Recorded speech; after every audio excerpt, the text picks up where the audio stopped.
காஷ்மீர் புலாவ் தண்ணி ஊற்றி வேக வைக்க போகிறேன். 1/4 டம்ளர் தண்ணி ஊற்றி 2.5 டம்ளர் அரிசிக்கு. அதுக்கப்புறம் அரிசியை போடணும். 1 கப்புக்கு 1.5 டம்ளர் தண்ணி. நான் 2.5 கிளாஸ் அரிசி எடுத்திருக்கேன். அப்போ 3/4 போது ஒரு பிரியாணியில் ஒரு பட்டை, 1 லவங்கம், 2 ஏலக்காய். தண்ணி கொதிச்சோன்னா அரிசியை போடணும். தேவையான அளவு அரிசி போட்டு உப்பு போட்டாச்சு. உப்பு போட்டு மூடி வச்சுருக்கேன். ஒரு 15 நிமிஷம் மீடியம் ஃப்ளேமில் விட்டால் போதும். இல்லைன்னா ஒரு விசில் விடணும். பீன்ஸ், கேரட், வெங்காயம், 1 வெங்காயம், பெரிய வெங்காயம், முந்திரி, பாதாம், திராட்சை, பன்னீர், நெய், வெண்ணெய், ஆப்பிளும், மாதுளம்பழம், கொத்தமல்லி, ஆயில் இதில் வறுத்துக்கோ. இன்னும் திராட்சை வறுத்துக்கோ.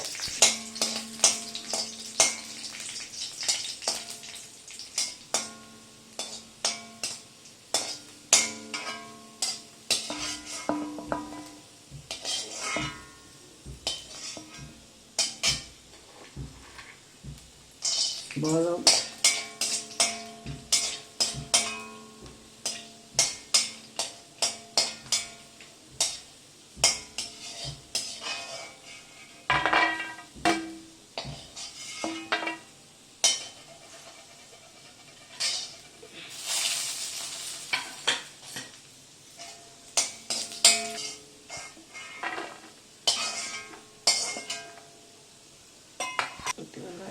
வெங்காயம் கொஞ்சம் ஆயில் ஊற்றி ப்ரௌனாக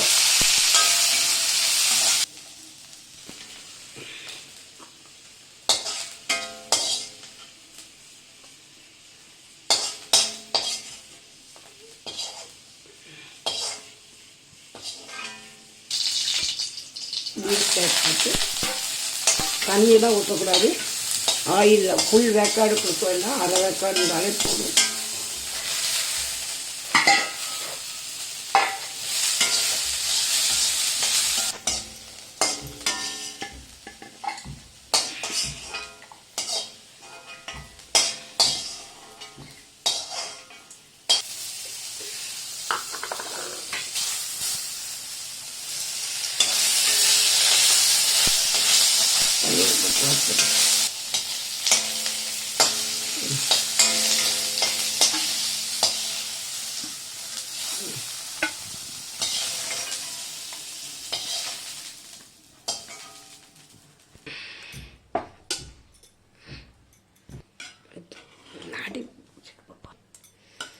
சாப்பாடு வந்துடுச்சு.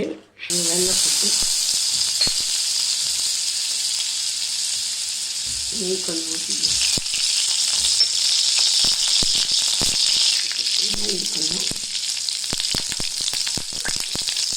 ஜீரகம், 1 பட்டை, 1 ஏலக்காய், 1 லவங்கம் போட்டு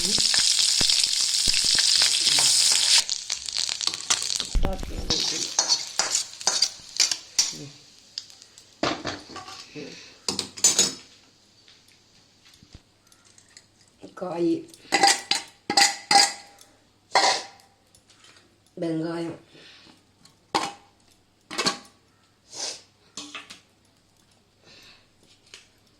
பன்னீர்,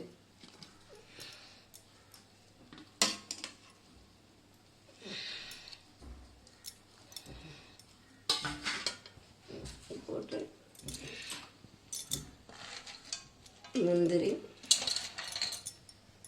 திராட்சை, பாதாம்,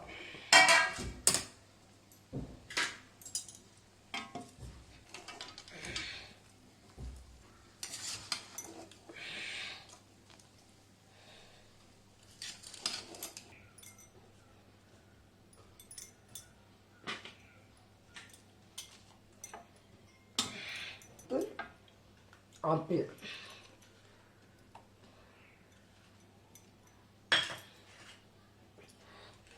மாதுளம்பழம்,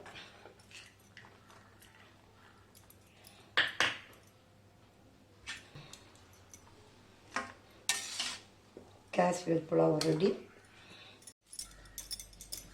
சொல்லுங்க. 1/4 ஸ்பூன் சக்கரை. 1/4 ஸ்பூன் சக்கரை போட்டுருக்கேன். இதில் அன்னாச்சி பழம் போட்டால் இன்னும் நல்லா டேஸ்ட்டாக இருக்கும். அன்னாச்சி பழம் எனக்கு கிடைக்காதனால நான் போடலை.